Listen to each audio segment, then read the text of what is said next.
मेरा नाम नंदिनी है। मेरे पति को मरे हुए पूरे 8 साल गुजर चुके हैं। मैं खुद नौकरी करके अपना घर संभालती थी, मगर पति की पेंशन को मैं संभाल संभाल कर रखने लगी थी, ताकि उन पैसों से मैं तीर्थ यात्रा पर जा सकूं और मेरे पति की आत्मा को शांति मिले। मैं तीर्थ यात्रा पर जाने की तैयारी करने लगी तो अचानक नौकरानी दरवाजे पर आई और कहने लगी कि आपकी बहुत बहुत मेहरबानी होगी मालकिन, मेरा बेटा मर जाएगा, उसके इलाज के लिए मुझे पैसे दे दो। मुझे इस समय पैसों की बहुत ज़रूरत है। मैंने तरस खाकर तीर्थ यात्रा पर जाना कैंसिल कर दिया और सारे के सारे पैसे नौकरानी को दे दिए। नौकरानी मुझे दुआएं देने लगी और कहने लगी कि मालकिन, आप तो मेरा सहारा बन गई हो, भगवान आपको हमेशा खुश रखे। उसकी ये बात सुनकर मैं हंस पड़ी थी। भला मुझ जैसी विधवा को वो कैसी दुआ देकर गई है। उसके जाने के कुछ ही लम्हों के बाद दरवाजे पर जोर की दस्तक हुई। जैसे ही मैंने दरवाज़ा खोला तो हैरानी से मेरे शरीर की जान निकल गई थी, क्योंकि वहां पर तो मेरा मरा हुआ पति खड़ा हुआ था। मेरे पति को इस दुनिया से गए हुए पूरे पूरे 8 साल गुजर चुके थे, मगर मुझे अब भी ऐसा लगता था जैसे कल की ही बात हो, जैसे आज भी वो घर के दरवाजे से अंदर आकर मुझे पुकारेंगे, जैसे उनकी वो हंसी, वही आवाज़, वही आहट मेरे आसपास मौजूद रहती है। मैंने अपने पति को भूलने की बहुत कोशिश की थी। बहुत चाहा कि मैं आगे बढ़ जाऊं, जिंदगी को नए रंग से देखूं, लेकिन मेरे पति की मोहब्बत मेरे दिल में इस कदर बसी हुई थी कि हर रंग मुझे उनके बिना फीका लगता था। लोग कहते हैं कि वक्त सब कुछ बदल देता है, मगर वक्त तो सिर्फ जख्मों को पुराना कर देता है। उनकी बेचैनी मेरे दिल से कभी कम नहीं हुई थी और ना ही उनकी शिद्दत कभी कम हुई थी। शुरू शुरू में तो मुझे समझ ही नहीं आता था कि मैं क्या करूं। अकेले में मेरा बिल्कुल भी मन नहीं लगता था। मैं खाना बना लिया करती थी, कपड़े धो लिया करती थी, नौकरी पर भी चली जाती थी, मगर शाम होते ही जैसे ही घर में आती तो एक अजीब सी खामोशी मेरा स्वागत करती थी। मेरे अंदर सिर्फ खामोशी ही खामोशी थी, और वो खामोशी जिसमें सिर्फ उनकी सांसों की याद बाकी रह गई थी। मेरी शादी को सिर्फ 5 साल ही हुए थे जब वो एक हादसे में अपनी जान खो बैठे थे। उनकी अचानक की मौत थी। उन्हें कोई बड़ी बीमारी या पुरानी बीमारी नहीं थी। आखिरी समय वो मुझे अलविदा तक न कह सके, यहाँ तक कि नज़र भी नहीं मिला सके। बस एक कॉल आई थी और फिर एक लाश घर आई, फिर सब कुछ खत्म हो गया। मैंने उनकी लाश को देखा, अपने हाथों से उनका अंतिम संस्कार किया और दिन रात उनकी आत्मा को शांति पहुंचाने के लिए प्रार्थना करती रही। मुझे उस समय ऐसा लग रहा था जैसे मेरे अंदर की जिंदगी भी उनके साथ ही चली गई हो। मैंने खुद को बिजी रखने की बहुत कोशिश की, नौकरी पर पूरा पूरा ध्यान दिया, बच्चों को पढ़ाया, खुद कभी कभी ट्यूशन भी लेने लगी थी। खर्च बढ़ गए थे, लेकिन एक चीज़ थी, वो थी मेरे पति की पेंशन। वो पैसे मेरे लिए बहुत ज़रूरी थे। उनकी पेंशन से मैं अपनी ख्वाहिश पूरी करना चाहती थी। मैं वो पैसे एक अलग लिफाफे में रखती थी, साफ सुथरा नोट, और उन पर हर महीने की तारीख लिख दिया करती थी। मुझे उन पैसों से किसी दुकान की चीज़ नहीं खरीदनी थी और ना ही किसी चीज़ का बिल जमा करना था। वो एक मकसद के लिए थे, मेरी सबसे बड़ी ख्वाहिश के लिए थे। मैं उन पैसों से तीर्थ यात्रा करना चाहती थी। मैं चाहती थी कि भगवान जी के दर्शन करके अपने पति की आत्मा की शांति के लिए प्रार्थना करूं, जो मेरे लिए सब कुछ था और मेरी सांसों में बसता था। और फिर फाइनली वो दिन भी आ गया था जब मैं तीर्थ यात्रा पर जाने की तैयारी कर रही थी। मैंने अपनी अलमारी से वो लिफाफा निकाला जिसमें हर महीने की जमा रकम संभाल कर रखी हुई थी। मैंने ऑनलाइन मोबाइल से ऋषिकेश के टिकट भी बुक करवा लिए थे। अगले हफ्ते में तीर्थ यात्रा पर जाने वाली थी। मैं बहुत खुश थी। कितने समय के बाद मेरे दिल में एक रोशनी थी। ऐसा लगता था जैसे अंधेरे में पहली बार दिया जला हो। मैंने सोचा कि पति की तस्वीर के सामने दिया भी जला देती हूँ, उनकी पसंद का खाना बनाती हूँ जैसे आज कोई त्योहार हो। मैं जैसे ही अपने पति की पसंद का खाना बनाने के लिए किचन में दाखिल हुई तो अचानक दरवाजे पर जोर जोर से दस्तक होने लगी। एकदम से दिल धड़कने लगा और मैं सोचने लगी कि इस समय कौन हो सकता है। मैंने अपनी साड़ी का पल्लू ठीक किया और दरवाज़ा खोलने के लिए चली गई।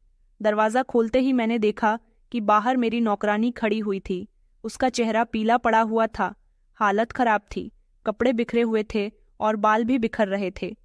उसकी आवाज़ कांप रही थी। वो कहने लगी कि मालकिन मालकिन, मेरा बेटा मर जाएगा, प्लीज़ मेरी मदद करो, मेरा बेटा बुखार से जल रहा है, उसकी हालत बहुत खराब है। डॉक्टर की दवाई नहीं मिल रही। अस्पताल वालों ने कहा है कि इसे एडमिट करवा दो, वरना कुछ भी हो सकता है।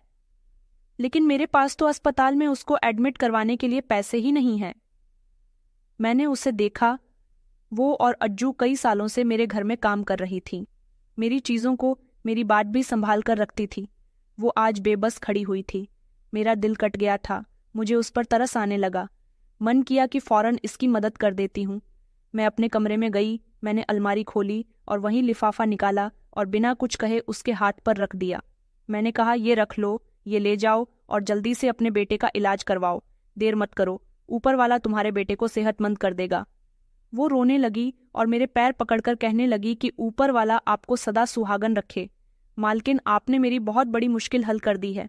उसने कहा, मालकिन, भगवान करे कि आपका पति, आपका सुहाग हमेशा सलामत रहे। ये सुनकर मैं हंसने लगी थी। मैंने उसका हाथ पकड़ा और उसे उठाया और कहा, अरे, मैं तो विधवा हूं, तुम जानती हो। फिर भी ये किस तरह की दुआ दे रही हो? उसकी दुआ मेरे कानों में गूंज रही थी कि सदा सुहागन रहो। ये कैसी बात थी? ये कैसे शब्द हैं? वो अपने आंसू पोंछते हुए फौरन वहां से चली गई थी और मैं पीछे पलटकर किचन में आ गई थी। मैंने दरवाज़ा अंदर से बंद कर दिया था। अभी मैं किचन में आई थी कि अचानक फिर से दरवाजे पर दस्तक होने लगी। इस बार दरवाज़ा तेजी से बज रहा था, जैसे कोई अंदर आने के लिए बेचैन हो रहा हो। मैं रुक गई। मेरे दिल की धड़कन तेज होने लगी, जैसे रुकने के करीब आ गई हो। मैंने कहा, अब कौन है? मैंने धीरे कदमों से दरवाजे की तरफ बढ़ना शुरू कर दिया तो अंदर से अजीब सी बेचैनी ने दिल को जकड़ लिया था। दिल जोर जोर से धड़क रहा था, जैसे कोई अनजानी आफत दस्तक दे रही हो, जैसे वक्त थम गया हो। मैंने दरवाज़ा खोला तो सामने खड़ा हुआ वजूद मुझे एक लम्हे के लिए कहीं और ले गया। बारिश की नमी, हवा की खामोशी और उसकी आंखों का धुंधलापन, सब कुछ मुझे हैरान कर गया था। 1 मिनट के लिए जैसे सब कुछ थम गया हो। वो इंसान बिल्कुल मेरे सामने खड़ा हुआ था। जानी पहचानी शक्ल, खामोश आंखें, मगर चेहरे पर जख्मों के पुराने निशान थे। कुछ नया, कुछ पुराना। मैं उसे टकटकी बांधकर देख रही थी। वो भीगी सी आवाज में कहने लगा, मैं वापस आ गया हूँ नंदिनी। उसकी आवाज सुनकर जैसे मेरे पैरों तले से जमीन निकल गई थी। मेरी सांसें उलझ गई थीं। मेरा हाथ, जिसमें चाय का कप था, कांपने लगा था और कप मेरे हाथ से छूटकर जमीन पर गिर गया था। मैं एकदम पीछे हटी। मैंने दरवाजे के किनारे को थामकर खुद को संभालना था। उसने एक कदम आगे बढ़ाया, लेकिन वो वहीं रुक गया। शायद वो मेरी आंखों में डर महसूस कर चुका था। उसने मुझे संभालने की कोशिश की और कहने लगा, नंदिनी, ये मैं हूं, तुम्हारा पति अनुज। मुझे बस अंदर आने दो, मैं तुम्हें सब कुछ बताता हूं। मैं खामोश बैठी रही। मेरे हाथ अभी तक कांप रहे थे।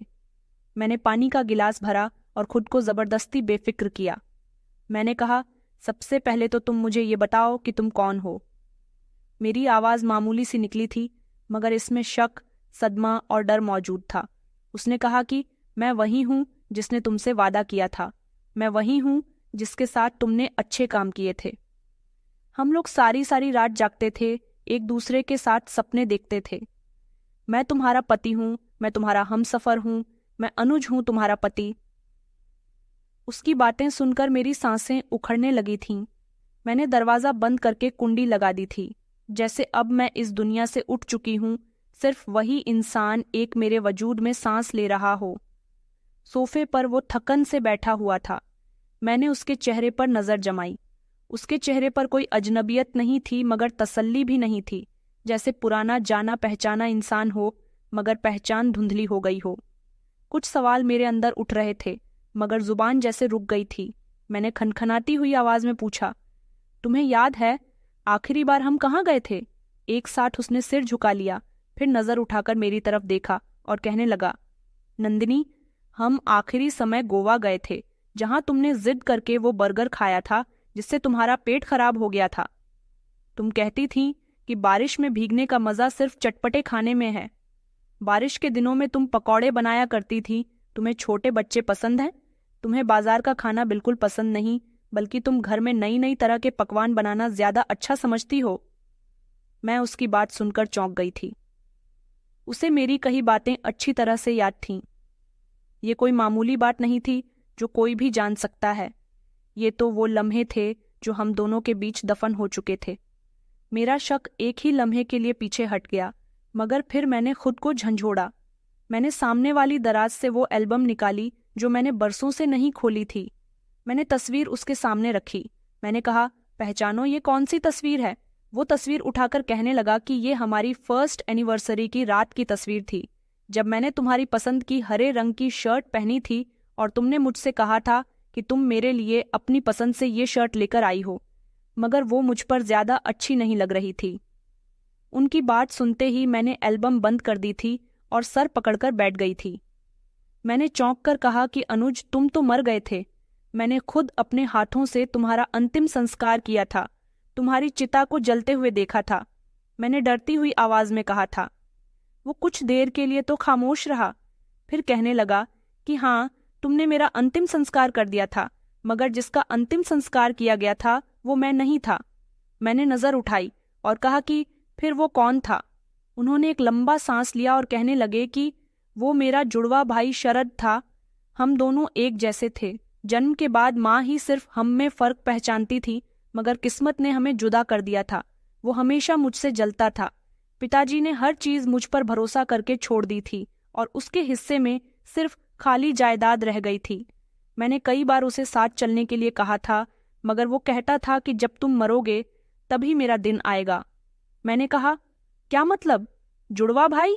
मेरी आवाज में हैरानी कम और कंफ्यूजन ज्यादा थी, क्योंकि मेरी पूरी जिंदगी में मेरे पति ने कभी भी अपने किसी भी भाई का जिक्र तक नहीं किया था, न शादी से पहले न शादी के बाद। यहां तक कि मैंने कभी कोई तस्वीर तक नहीं देखी थी, न कोई जिक्र सुना था। मेरे सामने बैठे हुए इंसान ने नजर झुकाते हुए कहा, वो मेरा जुड़वा भाई था, शरद। हम दोनों ने एक साथ जन्म लिया था, मगर हमारे बीच फर्क शुरू से ही था, सिर्फ शक्ल में नहीं, नसीब में भी। मैंने उनकी बात काटकर कहा कि तुमने मुझे तो कभी अपने भाई के बारे में नहीं बताया। उन्होंने कहा, क्योंकि मैं भूलना चाहता था। बचपन से वह मेरे खिलाफ था। माँ की मोहब्बत उसे मिली थी, लेकिन पिताजी की मोहब्बत हमेशा मेरे हिस्से में आई थी। वह समझता था कि मैं हर चीज का हकदार बना बैठा हूं और उसे कुछ भी नहीं मिला।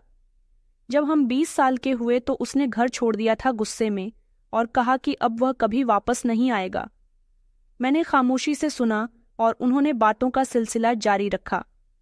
उन्होंने कहा, नंदिनी, मैंने कभी तुमसे इस बात का जिक्र इसलिए नहीं किया क्योंकि वो मेरा बीता हुआ समय था, एक ऐसा दरवाज़ा जिसे मैं बंद कर चुका था, लेकिन किस्मत ने फिर से उस दरवाजे को खोल दिया।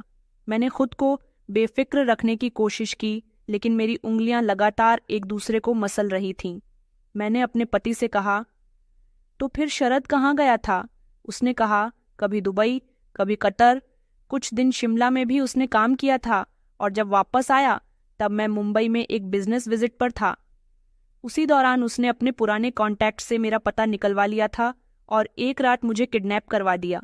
मैंने चौंक कर उससे एक छोटा सा सवाल किया, क्यों? मेरे सवाल में ढेर सारी उलझन भरी हुई थी। उन्होंने कहा, क्योंकि वो मेरी जगह लेना चाहता था, सिर्फ जायदाद नहीं, पहचान भी लेना चाहता था, मेरा घर, मेरी पहचान, यहाँ तक कि तुम्हें भी। वो कहता था कि अगर मुझे जिंदगी में कुछ न मिला तो अब सब कुछ तुम्हारा होगा और मैं खाली हाथ रह जाऊंगा। मैंने कहा, तो फिर उसने तुमको कहाँ रखा था? मैंने सवालों का सिलसिला जारी रखा। उसने जवाब दिया कि उसने मुझे एक पुरानी फैक्ट्री में तहखाने में बंद कर दिया था, जहां पर ना रोशनी थी ना हवा आ सकती थी। बस एक बल्ब था जो कभी जल जाता था तो कभी बुझ जाता था। मुझे रोज एक इंजेक्शन दिया जाता था और फिर मुझे कुछ भी याद नहीं रहता था। मैं अपने नाम तक को भूल चुका था। वो मुझे बार बार यही कहता था कि तुम शरद हो और शरद बन जाओ। मैंने आंखें बंद करके एक लंबी सांस ली। मेरे दिमाग में शोर बढ़ता जा रहा था। मैंने कहा, तो फिर तुम वापस कैसे आए? उसने आगे बताया कि उस दिन वो मुझे इंजेक्शन लगाने से रह गया था। वो बीजी था शायद, या कहीं गया हुआ था। यूं मैं बेहोशी में था और दीवार के पीछे कुछ लोग बातें कर रहे थे। इनमें से एक ने मेरा असली नाम लिया, वो जिसे मैं भूल चुका था। अनुज उसलम है। जैसे मेरी याददाश्त का बटन ऑन हुआ था, मैंने पहचानना शुरू किया। टुकड़ों में मुझे चीजें याद आईं। मैंने तहखाने की खिड़की से छलांग लगाई, लेकिन कामयाब हो गया था। मैं जख्मी हो गया था मगर भाग निकला। मैंने नज़र अपने पति के हाथ पर डाली तो बैंडेज में लिपटा हुआ था। उन्होंने कहा, ये हाथ वहीं जख्मी हुआ था उसी दौरान। और शरद एक छोटे से झगड़े में मारा गया, शायद किसी से पुराना हिसाब चुकता करने गया हुआ था। उसकी लाश मिली, शक्ल मेरी जैसी थी और इस तरह सबने समझा कि वो मैं था। मैंने टेबल पर रखा अखबार निकाला जो बरसों पुराना था और उसको दिखाया कि ये उसी दिन की है। ये तस्वीर थी उस लाश के साथ, यही पहचान, यही यकीन।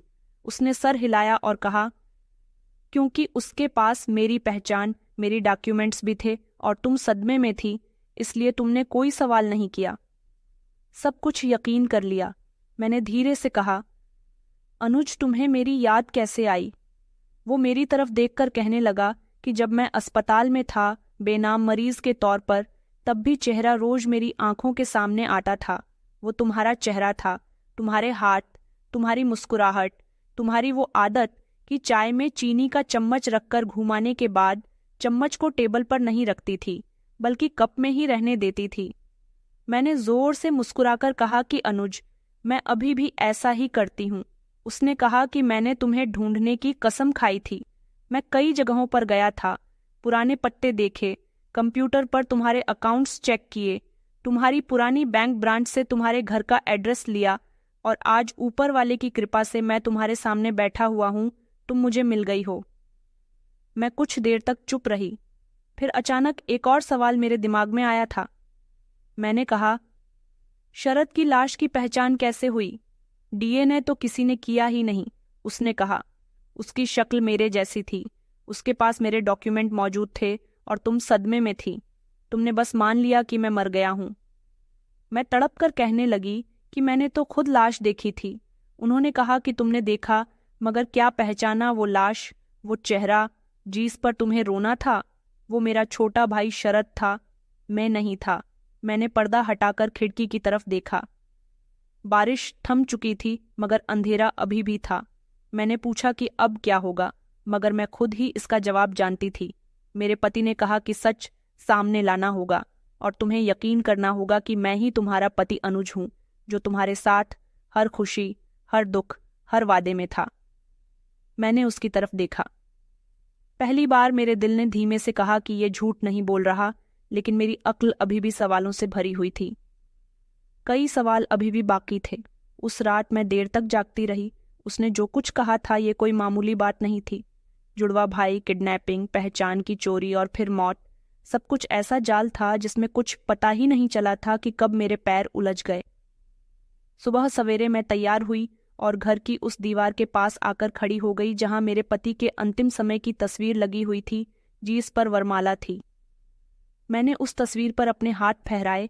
ऐसा लग रहा था जैसे मेरे दिल पर बहुत बड़ा बोझ है। मैंने उसको कई बार अपने हाथों से सहलाया, जैसे वो जवाब देगी कि मैं अनुज नहीं, शरद की तस्वीर हूं। मेरे दिल ने सवाल किया और दिमाग में एक गूंज सी हुई। मैंने नजरें जमाई उस तस्वीर पर जहां तस्वीर के नीचे मेरे पति का नाम लिखा हुआ था, स्वर्गीय अनुज शुक्ला। ये वही नाम था जिसे मैंने बरसों तक पुकारा था, जिसके लिए मैंने बहुत पूजा पाठ किए थे, ऊपर वाले से हाथ जोड़कर प्रार्थना की थी कि उसकी आत्मा की शांति के लिए न जाने क्या क्या किया था। मैंने अपनी आंखें बंद करके यकीन कर लिया था, मगर अब उस यकीन में दरार आ चुकी थी। मैंने धीरे धीरे इस तस्वीर पर हाथ फहराया। ऐसा लग रहा था जैसे मेरे दिल की धड़कन हथौड़ी की गूंज की तरह चल रही है। क्या मैं इतनी अंधी हो गई थी कि मैं पहचान ही नहीं पाई? क्या मैं सदमे में थी या मैंने बस मान लिया था जो सबने कहा?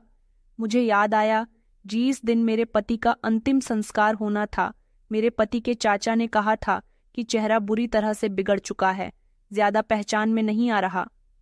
हादसा बहुत ही खतरनाक था। फिर मेरी सास ने जबरदस्ती मुझे बाजू से पकड़कर पीछे हटा दिया था और कहा था कि बस बेटा मत देखो, बस अपने पति के लिए प्रार्थना करो। शायद मैं वो लम्हा अपने दिमाग में कैद कर चुकी थी, जैसे जख्मों को ढक दिया गया हो, मगर आज वही लम्हा मेरे सामने खड़ा हुआ था, बेनकाब। मैंने काफी देर तक तस्वीर के पास खड़े होकर हाथ जोड़कर ऊपर वाले से प्रार्थना की थी, उसे याद किया था और सवाल करते हुए शब्दों में कहा था, क्या तुम अनुज हो या कोई धोखा हो? अगर तुम अनुज हो तो मुझे सब्र आ जाए और अगर तुम सच में शरद हो तो सच सामने आ जाए। मैं घर से बाहर निकली। मैंने एक पुराना मोबाइल दुकानदार याद किया जो मेरे पति का जानने वाला था। मैं वहां गई और पूछा कि भैया, अनुज का आखिरी फोन कहाँ से आया था। उन्होंने पुरानी रसीद निकाली। पिछली लोकेशन कहीं अंडरग्राउंड जगह से थी, जंगल से दूर, शायद किसी छोटे से गांव से। गांव का नाम राजनगढ़ बताया जा रहा था। उन्होंने बताया कि नंबर अब बंद हो गया है। कई महीनों के बाद मैंने उनका धन्यवाद किया। अब मेरे पास एक और सिरा, एक और सवाल। वह कौन था, अनुज या शरद? मैं घर लौटी और उस इंसान को जो दावा कर रहा था कि वो मेरा पति है, सीधा जाकर उससे पूछा कि तुम कभी राजनगढ़ गए हो? वो चौंक गए और फिर कहने लगा कि मैं वहां कुछ दिन रहा था जब भागकर आया था। एक किसान के घर उन्होंने मुझे छुपाकर रख दिया था और वहां से ही मेरी याददाश्त लौटना शुरू हुई थी। मैंने सर हिलाया।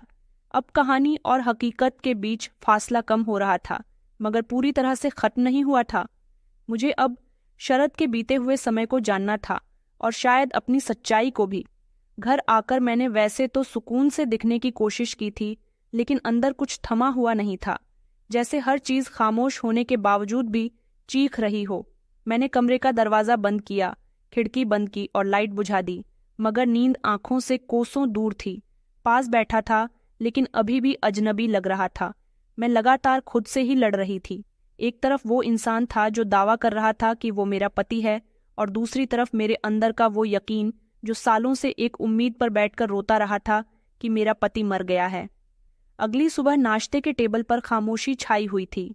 वो इंसान जिसने खुद को मेरा पति बताया था, मेरे सामने चाय में चीनी घोल रहा था, बिल्कुल इसी तरह जैसे अनुज घोलते थे। चम्मच को बिना आवाज किए कप में घुमाकर। ये एक छोटा सा इशारा था, मगर दिल ने फिर भी कहा कि मेरे लिए काफी नहीं है।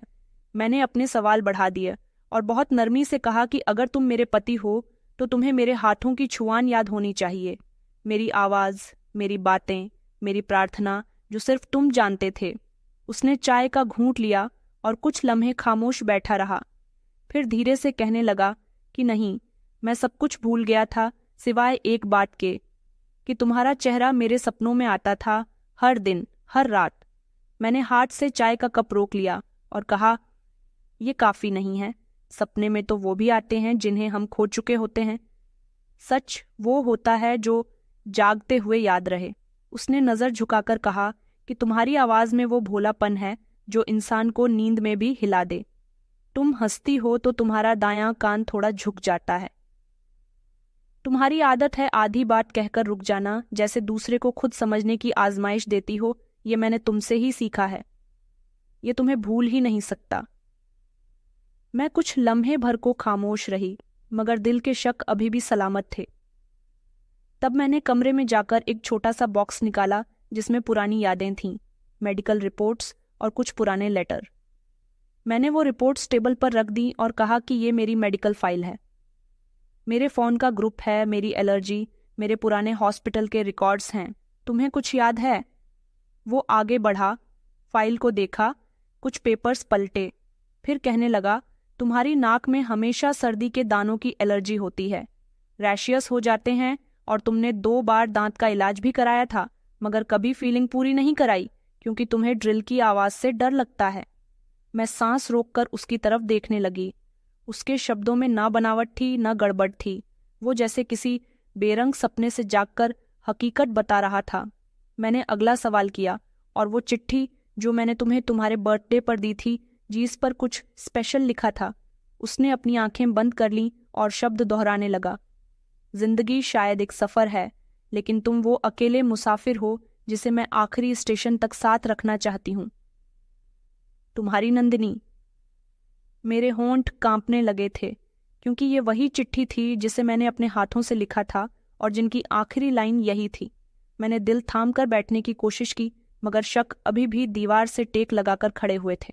मैंने कहा, तुम तो कहते हो कि तुम्हारी याददाश्त चली गई थी, तो फिर वापस कैसे आई? उसने कहा, वो किसान जिसके घर में मैं रहा वो किसान भी था, और एक तरह से वेद का काम भी बहुत अच्छे से जानता था। उसने अपने घर में रखकर मेरा इलाज किया। जड़ी बूटियों से वो रोज मुझे ऐसी ऐसी जड़ी बूटियां दिया करता था जिनसे धीरे धीरे मेरी याददाश्त वापस आने लगी थी। मेरी आंखों में हर समय तुम्हारी तस्वीर आती थी, तुम्हारा चेहरा, तुम्हारी आवाज़, जैसे किसी ने बंद दरवाज़ा खोल। मैंने फैसला किया कि मैं खुद को दोबारा ढूंढ लूँगा। अपने आईडी कार्ड दोबारा बनवाए, पुराने दोस्तों से कांटेक्ट किया और एक दिन बैंक से तुम्हारा पुराना एड्रेस मिला। बैंक? मैंने चौंक कर कहा। मैंने कहा, तो तुमने मेरी पेंशन को हाथ लगाया?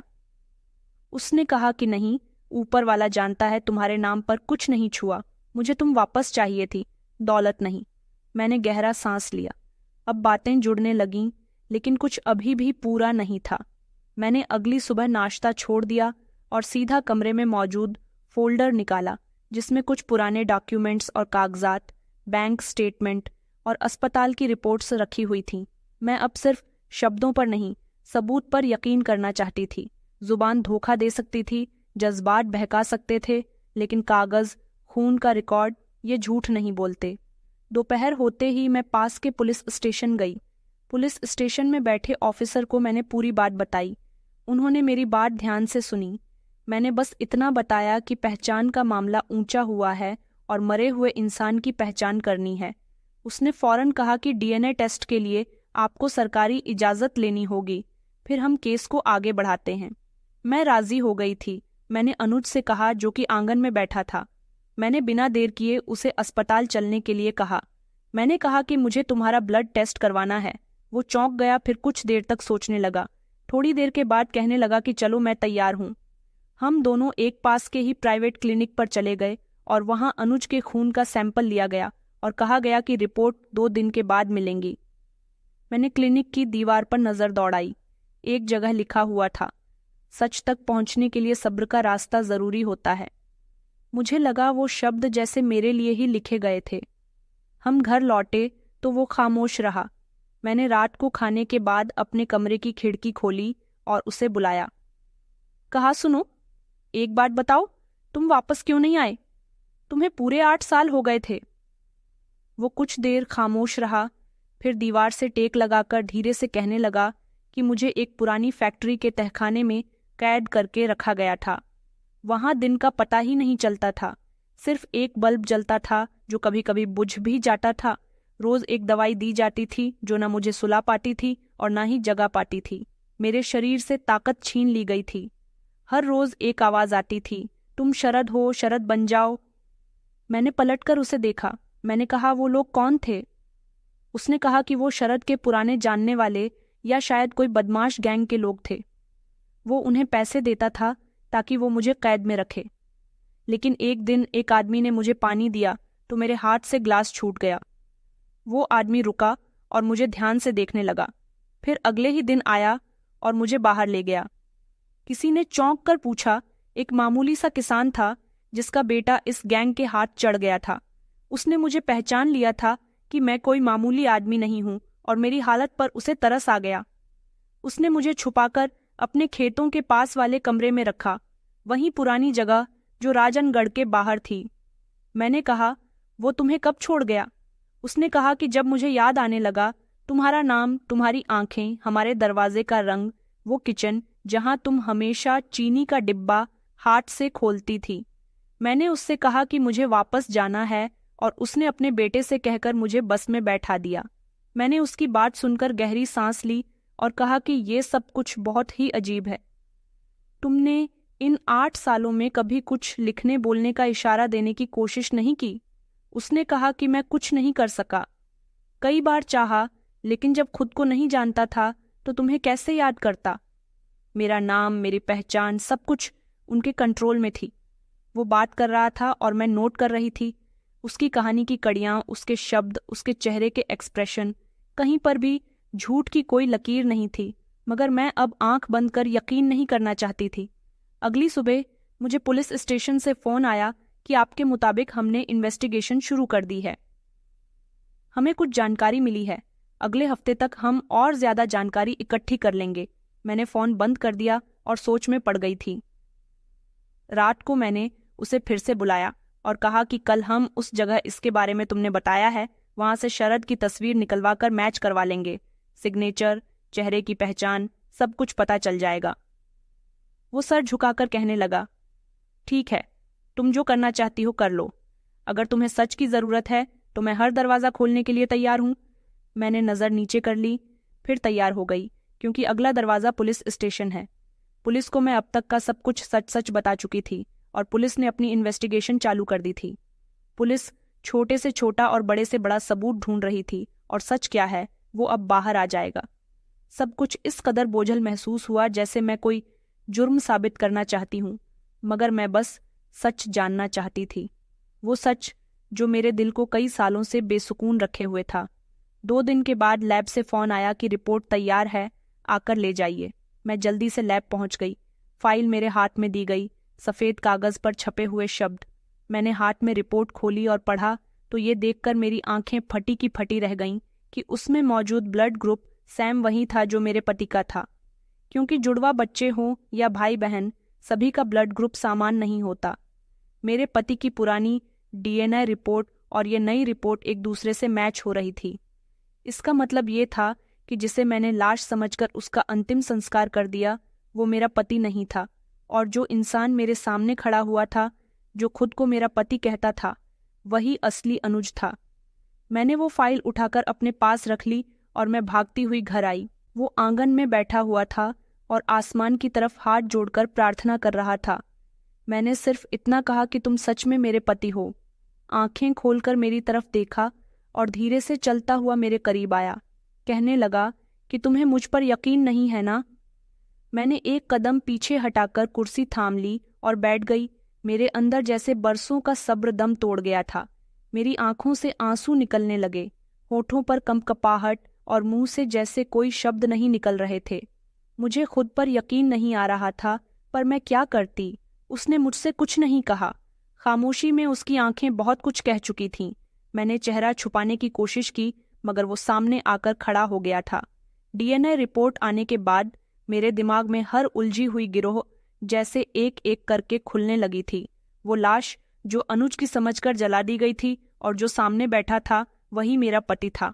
अनुज जो बार बार सच को मेरे सामने ला रहे थे, लेकिन अब सवाल बदल चुके थे। अब सच्चाई नहीं बल्कि उसकी बुनियाद को तलाश करना था। मुझे जानना था कि ये सब कुछ शुरू कहाँ से हुआ था। मैंने खुद से कहा कि अगर धोखा मिला है तो अब पूरी कहानी भी जाननी होगी। मैंने बैठकर अनुज से पूछा कि शरद ने ये सब कुछ क्यों किया। वो सोफे से टेक लगाकर बैठ गए, पुराना जख्म जैसे दब गया हो। उन्होंने कहा, हम दोनों एक जैसे पैदा हुए थे, एक ही दिन, एक ही घड़ी, एक ही माँ की कोख से, लेकिन बचपन से ही वो खुद को दूसरा महसूस करता था। मैंने धीमी आवाज में पूछा, दूसरा मतलब? उन्होंने कहा कि हाँ, माँ अगर मुझे प्यार करती तो वो समझता कि मैं अपनी माँ को ज्यादा पसंद हूँ। पिताजी अगर मुझे अपने बिजनेस की बातें बताते तो वो समझता था कि उसे बाहर रखा जा रहा है। हम खेलते थे तो वो हार जाता था, मैं हंसता था तो वो चुप रहता था। वक्त के साथ साथ ये जलन नफरत में बदल गई। मैंने कहा, तो तुमने बात करने की कोशिश नहीं की? उन्होंने कहा कि बहुत कोशिश की। मैं चाहता था कि वो मेरे साथ काम करे, मेरे साथ चले। मैंने अपने बिजनेस में उसे हिस्सा देने की भी कोशिश की थी, मगर उसने कहा कि मुझे हिस्सा नहीं चाहिए, मुझे तुम्हारी जिंदगी चाहिए। मैंने कहा, तो ये तुमने मुझे पहले क्यों नहीं बताया? उन्होंने कहा कि मैं तुम्हें कैसे बताता। मैं उसे भूल चुका था। वो परदेसी बनकर दुनिया में गुम हो चुका था। तुमसे शादी के बाद मेरे दिल में इसका जिक्र करना भी मुझे ठीक नहीं लगा था। मैंने उसकी बात सुनकर नजरें नीची कर ली थीं। आगे उन्होंने बताया कि दिल में एक अजीब सा एहसास था, जैसे हमेशा वहम के पीछे मौजूद था और हम सब उसे नज़रअंदाज करते रहे। मैंने कहा कि वह तुम्हें मारना चाहता था। मैंने दोबारा से सवाल दोहराया जो मेरे दिल में बार बार गूंज रहा था। अनुज ने नज़र मेरी तरफ उठाई और कहने लगे कि नहीं, वो मुझे शारीरिक तौर पर नहीं मारना चाहता था, वो मुझे वजूद से मिटा देना चाहता था।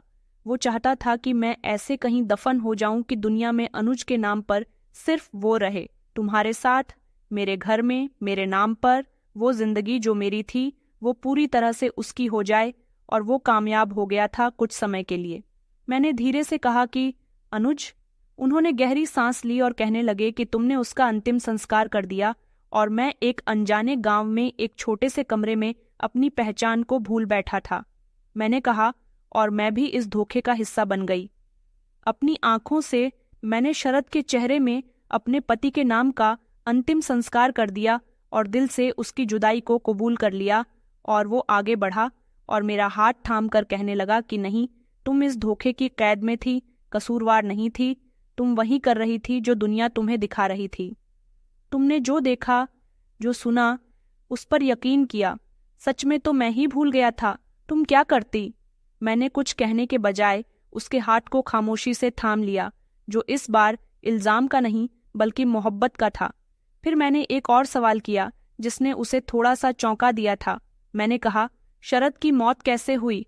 उसका झगड़ा किससे हुआ था? अनुज ने एक लम्हे रुककर जवाब दिया, ये वो पहलू है जिसे मैं अभी खुद भी समझने की कोशिश कर रहा हूँ। फैक्ट्री जहाँ मुझे रखा गया था वो किसी छोटे जुर्म वाले गैंग के जरिए इस्तेमाल की गई थी।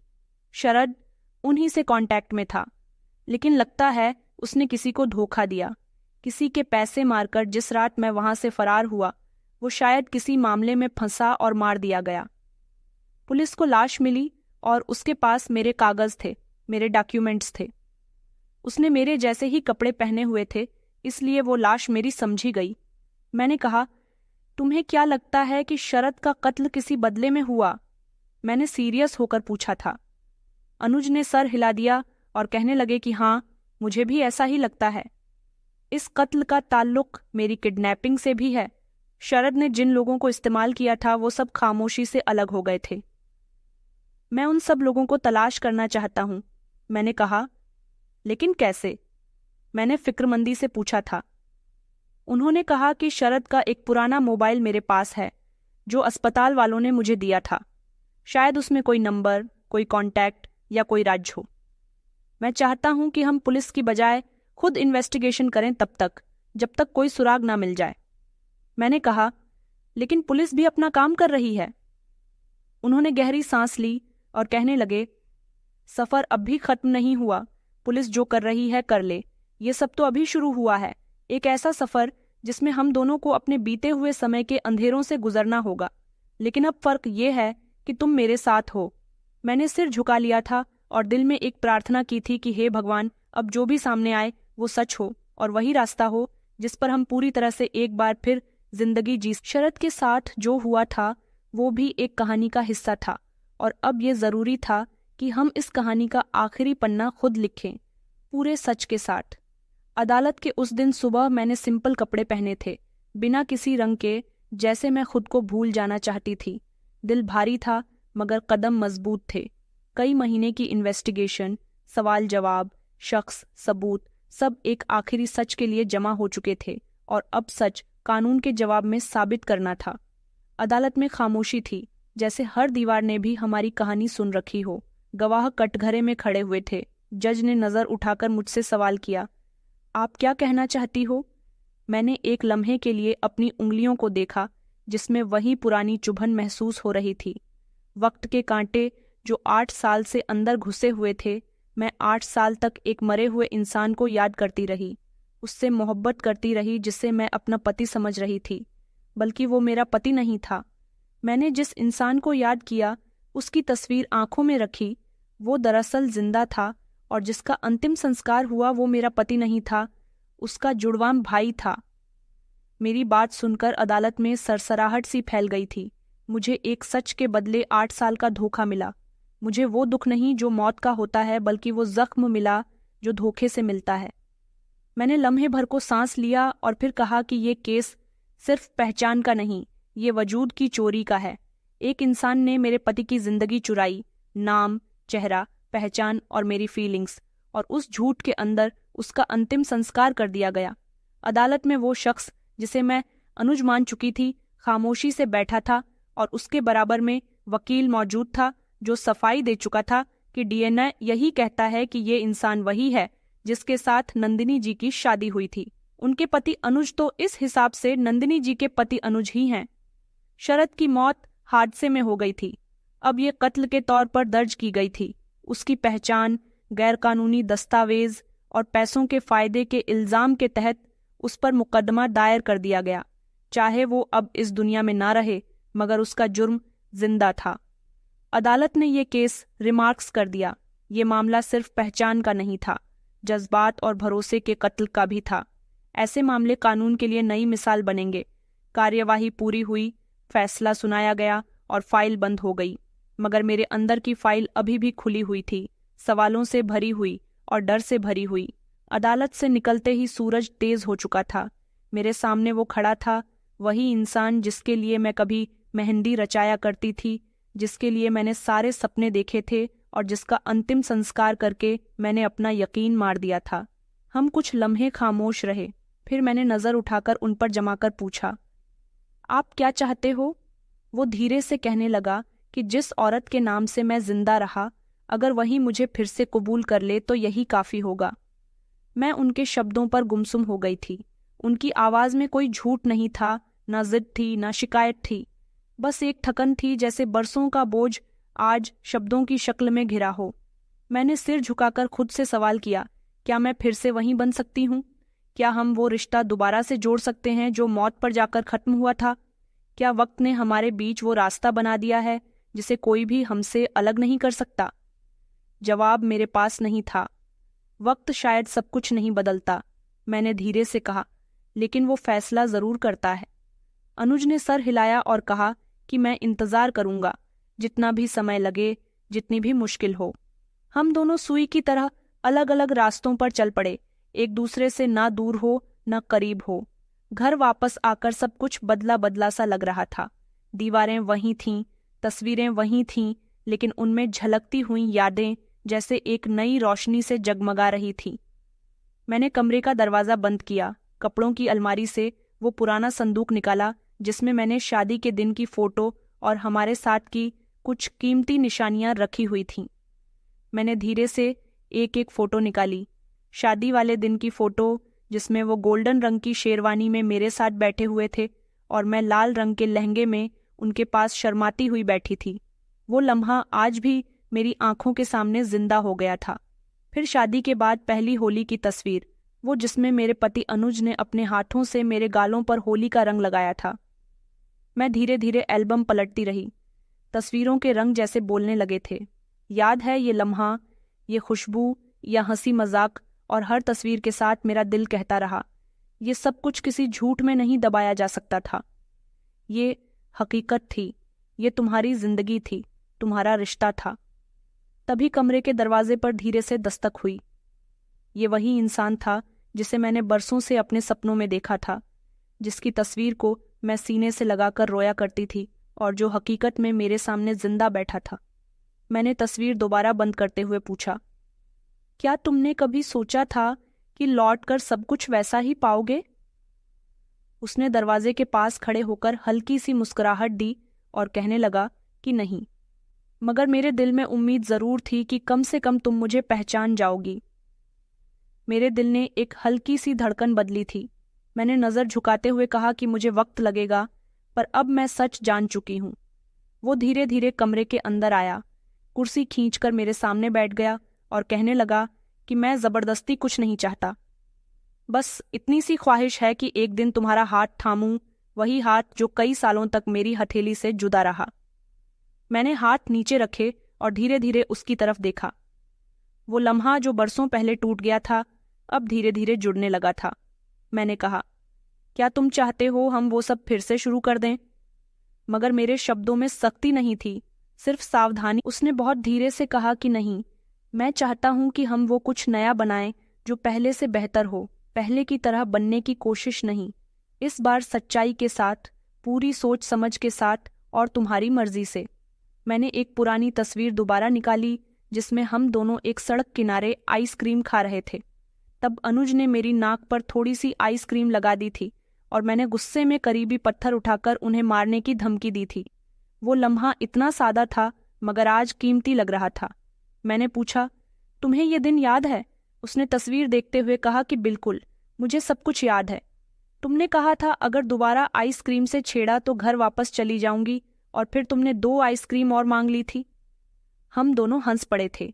पहली बार बरसों बाद मैं उनकी मौजूदगी में खुलकर हंसी थी, जैसे दिल के अंदर एक चिराग जल उठा हो। अनुज ने नरमी से कहा कि ये सब आसान नहीं होगा। लोग बातें करेंगे, यादें चुभेंगी, रातों को डर भी लगेगा, मैं जानता हूँ, लेकिन अब मेरे साथ तुम्हारा साथ है। मैं हर वो सवाल तुम्हारे साथ खड़े होकर सुनूंगा, हर रात जागकर गुजारूंगा और हर वो डर तुम्हारे हिस्से से काटकर अपने हिस्से में ले लूंगा। मैंने उसकी तरफ देखा, अनुज, जो कभी मेरा था और अब मेरी पहचान का वो हिस्सा था जिसे वक्त ने मुझसे छीनकर फिर से लौटा दिया था। हालांकि एक शर्त है, मैंने मुस्कुराकर कहा था। उन्होंने कहा कि कैसी शर्त? वो चौंक कर बोले थे। मैंने जवाब दिया और अनुज ने हंसते हुए मुझे गले लगा लिया। कहने लगे कि तुम्हारी नाक पर नहीं, बल्कि अब दिल पर आइसक्रीम लगाऊंगा ताकि कभी भूलो नहीं कि हमने जिंदगी नई तरह से शुरू कर दी है, मोहब्बत से, सच्चाई से और इज्जत से। मैंने दिल में शुक्रिया अदा किया। जो दीप मैं अपने पति की तस्वीर के आगे जलाया करती थी वो अब मेरे दिल में रोशन हो चुका था, लेकिन रोशनी भी तब तक कायम रहेगी जब तक हम दोनों एक दूसरे की हिफाजत करते रहेंगे। और मैं तैयार थी एक नई शुरुआत के लिए। अनुज के साथ आज पूरे 10 दिन के बाद हम दोनों खुशी से उसी जगह घूमने गए थे जहां पर हम अक्सर जाया करते थे। सारे रास्ते हमने कोई बात नहीं की थी, न जरूरत थी न हिम्मत थी। वो वक्त जब शब्द खत्म हो जाते हैं और सिर्फ खामोशी रह जाती है। शायद यही वो लम्हा था, शहर की भागदौड़ से दूर नदी का किनारा, जहां हम शांति से एक दूसरे के साथ वक्त गुजारने के लिए जाया करते थे। नदी के सामने बहता हुआ पानी, वहां आसपास टहलते हुए लोग, कुछ लोग पानी में पैर डालकर बैठे हुए थे। ये नज़ारा किसी पुराने रात से ज्यादा महबूब लग रहा था। हम दोनों वहां बैठे काफी देर तक बातें करते रहे। घर आकर हमने एक साथ खाना खाया। फिर वो तस्वीर जो शरद के अंतिम समय की थी, जो मेरे घर में वरमाला के साथ लगी हुई थी, जिसे मैं अनुज की तस्वीर समझकर उसके आगे दीप जलाती रही थी, उसके आगे प्रार्थना करती रही थी। मैंने प्रार्थना की और ऊपर वाले से कहा कि शरद के लिए माफी का दरवाजा खोल देना। वो जीना चाहता था मगर गलत तरीके से। अगर वो माफी के काबिल है तो उसे माफ कर देना। मेरे पति अनुज मेरे पीछे ही खड़े हुए थे। उनकी आहट सुनी और उनके वजूद को महसूस किया। उन्होंने धीरे से मेरे कंधे पर हाथ रखा, जैसे वो लम्हा हमारे बीच का कोई बोझ था जिसे अब हम दोनों बांटना चाहते थे। हम घर आ गए थे। इस नई जिंदगी का नया सफर सुकून भरा था। शरद ने जो किया वो शायद माफी के काबिल नहीं था, लेकिन उसने जो दिखाया वो हमें बहुत कुछ सिखा गया था। मैंने कुछ देर के बाद अनुज से कहा कि मैं अब विधवा नहीं हूँ, ना धोखे की कैद में हूँ। अब मैं सिर्फ एक औरत हूँ जो सच के साथ जीना चाहती है, अपनी पहचान के साथ। अनुज ने मेरा हाथ अपने हाथों में ले लिया और कहने लगे, क्या तुम मुझे एक बार फिर से पहले जैसा हाथ दे सकती हो, जिससे पहले मैंने कुछ लम्हे सोचा, फिर हाथ आगे बढ़ाया। न गुजरे हुए समय की कैद, न आने वाले डर का हाल, सिर्फ सच, सिर्फ हम दोनों।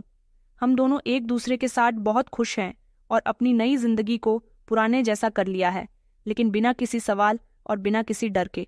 तो दोस्तों, कहानी कैसी लगी कमेंट में ज़रूर बताएं। वीडियो अच्छी लगी तो इसे लाइक करें और हमारे चैनल को सब्सक्राइब करना ना भूलें।